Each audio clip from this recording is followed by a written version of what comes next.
Starting today, my parents are moving in with us, Emily. It's for this reason we got a 5-bedroom house. If you understand, then hurry up and get ready. Okay, Tom, how could you decide this without telling me? Living together like this is definitely impossible. It's common sense for a wife to take care of her husband's parents, right? That's how it's always been. Just keep doing as I say, and since I'm supporting you, don't complain. On the day we moved into their new 5-bedroom house, Tom declared with a smirk, tossing unthinkable words at his wife, who was completely fed up. Though she didn't show any surprise, she responded in a calm tone, "You think it's a wife's job to take care of someone? Well, I'm not your wife anymore. Starting today, you'll have to find someone else to take care of you." Huh? You're not my wife anymore starting today. Are you saying you want a divorce? You can't possibly do that. Don't lie. You're just a housewife who can't do anything. Glancing around, several pedestrians were watching us, but Tom, unaware, was laughing loudly enough for everyone to hear. He really doesn't understand anything. I already know everything, but it would be better if he realized on his own. Whether I'm incapable or not, they'd regret it for sure. I was chuckling to myself and quickly grabbed a piece of paper from my bag to shut down Tom's laughter and make him frown. Emily, is this a joke? Do you even know what this paper is? Huh? It's a divorce paper, isn't it? Obviously I know. Like I said, I'm quitting being your wife today. My name is already on it.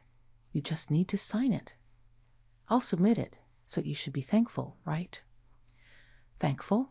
Are you crazy? There's no way we can divorce without discussing it. My parents are arriving at our new house soon.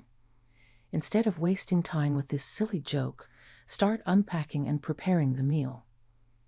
Tom raised his voice super loud, scaring off everyone, and ripped up the divorce paper. My punch did the trick, though Tom was intimidating me with his glare. This wasn't anything new. I had already made up my mind and reached into my bag once more. Really, what a waste of paper. Next time, make sure to sign this properly. I had a feeling things could get messy, so I had a stack of divorce papers all signed and good to go. When I smirked, Tom's face got even redder. It seems like he's really annoyed that I didn't go along with what he wanted when I usually do. What's with you? Just because you can live in a new house, do you think you can celebrate? You know best what happens when you anger me, right? If you kneel and apologize now, I'll forgive you. If you refuse, then we're really getting a divorce. After all, I took you in when you had no relatives and no friends. Don't you feel any gratitude? What about it? Tom glared at me with eyes sharp as knives. Seeing that, I couldn't help but laugh again. By the way, it's true that I have no relatives or friends. Both my parents are no longer around, and I'm not great at making friends, so I only really chat with a few work buddies and my old boss from my job before I got hitched. It looks like you're not getting it by just reading. Come over. I'll show you in a way that you'll end up hating it. My husband was trying to pull me into the new house by grabbing my shirt, but I stayed calm and kept smiling. Is it okay to do this? Would it make your position worse? Look, your parents' car is here. Pointing at a car waiting at the traffic lights in front of the new house, my husband quickly let go of my shirt. He clicked his tongue and gave me a nasty look, but went back to his usual grin when his parents came out. Tom, something seemed off. Was there a problem? It looks like you were crapping, Emily. What were you doing? Actually, Emily says she doesn't want to live together, and she even started talking about divorce. Look, she even handed me a divorce paper. I guess it's a joke, but it really got to me. Despite having looked furious just moments ago, my husband explained the situation nonchalantly, all smiles as if nothing had happened. He works in sales, and is one of the top performers at his company. Everyone acknowledges him as an excellent employee. I've heard about his numerous accomplishments, which make his smile all the more convincing. Emily, is it true that you don't want to live together? We don't want to force you. Could you tell us why, though? We heard from Tom that you suggested living together. We were so happy and even made preparations. And just to clarify, is there a mix-up? Don't worry, no hard feelings. Just let us know, all right? As usual, my in-laws asked with kind smiles and words, wanting to understand how I felt. They have been very supportive since the beginning of our marriage, always being there for me as I struggled to express my feelings. I'm truly grateful. That's why I became scared. If I reveal everything, it would mean repaying their kindness with betrayal. But I have to make up my mind. It's for my sake as well as for my husband and my in-laws. Kyle and Jackie, I'm going to divorce Tom. Therefore, I can't live with you both. This isn't a joke. I'm serious. Tom, what does this mean? Em says she's serious. I can't believe she would lie.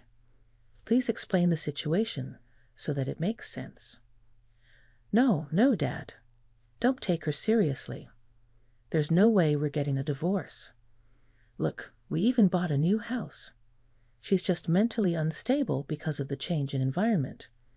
Remember all those times when Emily was acting all over the place? My husband flashed his fake sales smile, but Kyle wasn't buying it. I had to take a deep breath and get ready for whatever was coming next. If I don't speak up now, no one will be happy. That would certainly upset my in-laws. Let's go inside then, the new house. For now, I'll continue talking there. All three nodded quietly, but my husband was exerting silent pressure with a look that said, "Don't say anything unnecessary." We entered the new house and sat facing each other, my husband, me, and my in-laws. After taking a deep breath to steady myself, I began to state the facts. Tom hasn't mentioned anything about us living together. He's spreading lies about me, suggesting we move in together. He's been threatening me to take care of you guys. My in-laws, who had maintained their smiles to avoid making me anxious, visibly changed their expressions. They were clearly perplexed, which was understandable. Tom never revealed his true self to his parents and was dedicated to his work in taking care of his parents. It seemed impossible that Tom, who had always been a model son, could do such a thing, but it appeared they were beginning to sense that I wasn't lying. I glanced at Tom, and he looked unhappy, although he seemed to be thinking about something. I knew what he was up to. He was probably thinking about how to persuade his parents. While I was observing, Tom began to speak slowly, sounding apologetic. I thought I had communicated about the living situation, but if it wasn't clear, then it's pointless. I'm sorry, Emily, I really am. But I haven't forced any caregiving onto you or threatened you to take care of my parents. I truly love you from the bottom of my heart. That's all I want you to understand. Saying this, Tom apologized. The confusion among my in-laws grew as they struggled with who to believe. Anger was welling up at me, not just for deceiving me, but for continuously deceiving his parents. But lashing out in anger would not work with him. I knew all his words were lies, so I took the next step.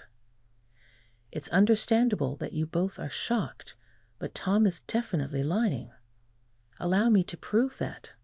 Could you please look at this? I pulled a brown envelope from my bag and presented it to my in-laws. Inside the envelope were several documents and a bundle of photos. The moment they checked the contents, my in-laws' faces turned pale.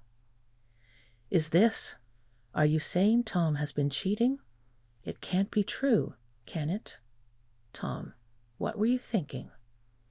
Indeed, what I had shown them was a report of the affair and the evidence photos. I started to question things when Tom kept missing birthdays and anniversaries because of his work trips. So I decided to check his smartphone and computer and found messages that seemed to be from a woman. Moreover, when I followed him on this supposed work trip, I discovered it wasn't a work trip, but a romantic getaway instead. I thought about hiring a detective to gather evidence, but by then I had already figured out who the other woman was. Once I knew the identity of his mistress, I decided to investigate on my own. Just as I was about to explain this, Tom interrupted me. I'm not cheating. Maybe Emily followed someone who looks like me, or maybe she's fabricated this with Photoshop. Anyway, it's not me. Mom, Dad, I would never do such a thing like that. No, Tom. It's hard to believe immediately with all this evidence. I don't want to believe that you would cheat, but this is, well, the man in these photos is definitely you, Tom. It's unimaginable that Emily would make up lies like this. What are you both talking about? Please believe in what I say.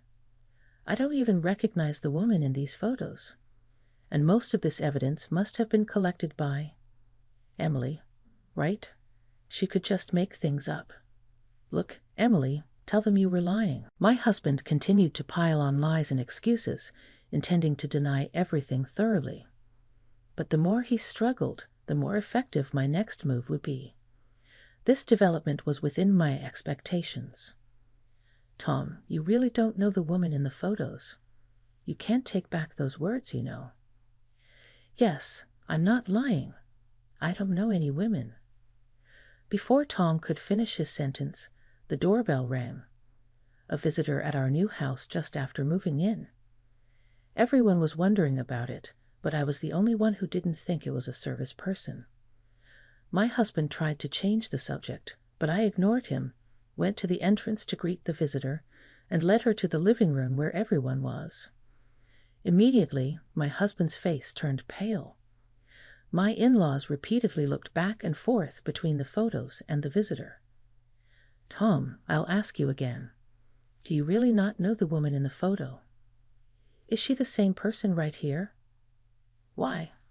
Why is Catherine here? Don't tell me. Emily, you...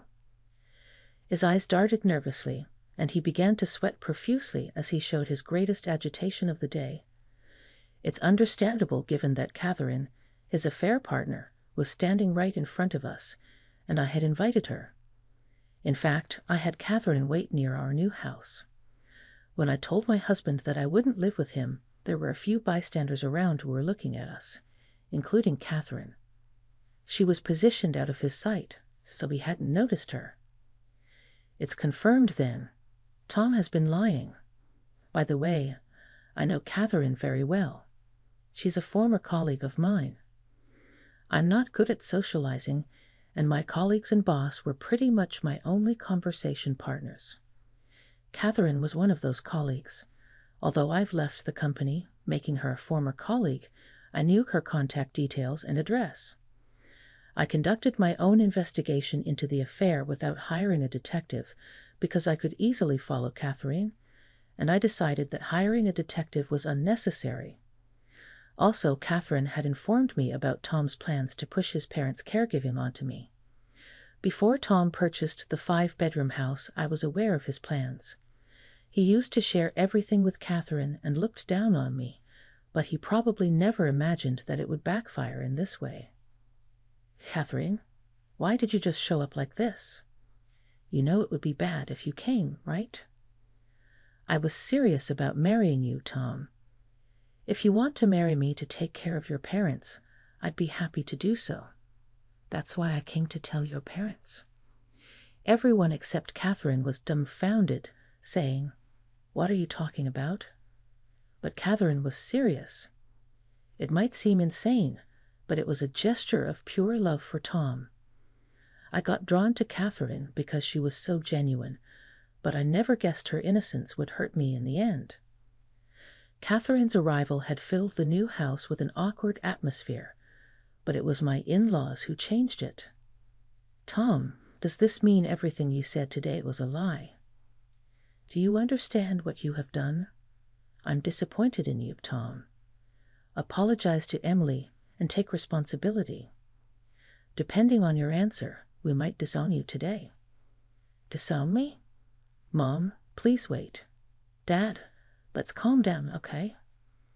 Usually gentle and kind, my in-laws were so furious at their son that it looked like they were about to leap on him and start hitting him.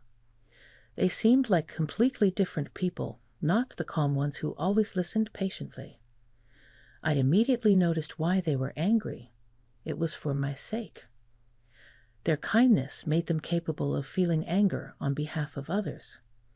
Like Tom and Catherine, my in-laws could empathize and feel anger as if it were their own issue, and some of that anger was undoubtedly for the sake of their son. If they truly didn't care about someone, they wouldn't bother to get angry. They believed that their son would acknowledge his actions, apologize, and change his heart. Their hopes were easily crushed by Tom's next words. "Oh, I'm tired of pretending. Now that everything's out, I don't care anymore. I guess I'll just divorce Emily, pay the alimony, and then remarry Catherine like you, Mom and Dad. Catherine says she'll live with you and take care of you." At that moment, a sharp snap echoed through the new house. When I looked towards the sound, Jackie was trembling. It was the first time I had ever seen her raise her hand to anyone. "What are you even talking about? Do you not realize what you've done? Emily always said she was saved by you, Tom. She wanted to repay you. And what's this? You married her just to make her a slave and throw her away when you're done? Isn't that what family is all about? Mom and Dad, you were always too busy with work, leaving me to fend for myself, right? I chose the same sales job as you, Dad, thinking it was tough. But there's plenty of free time, enough even for affairs. Now, Mom, you quit your job and just live off Dad, so don't lecture me, you parasites." Tom hurled these nauseating words at his parents. My in-laws looked like they were about to strike him, but were frozen in place. They would never neglect him, but Tom felt that way. Perhaps my in-laws felt responsible for making their son feel lonely. Yet I could never accept Tom. I knew I shouldn't. As I prepared to say my last words to him, "Insult me all you want, but don't go making your parents upset, okay? Just remember, what goes around comes around, and when you're in a tough spot, it might be too late for help. Just a friendly warning." Whatever? Are we done talking? "Hey, Catherine, I'm hungry. Let's go grab some food. Oh, and before that, I need to sign these divorce papers, Emily. Hand them over, and I'll get them filed, too." "Tom, is it really okay?